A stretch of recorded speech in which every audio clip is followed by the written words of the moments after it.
7 மாதம் கருவினில் எனக்கு உணவூட்டிய கரமல்லவா.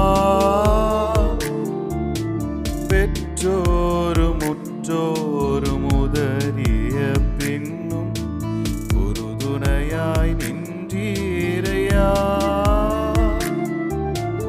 அநாதையாய் நானும் அலைந்திட்ட போதும் ஆதரவு இன்றி தவித்திட்ட போதும் அநாதையாய் நானும் அலைந்திட்ட போதும் ஆதரவு இன்றி தவித்திட்ட போதும் தேவா நீதான் நிழல் கொடுத்தி என் வாழ்வை புதிதாய்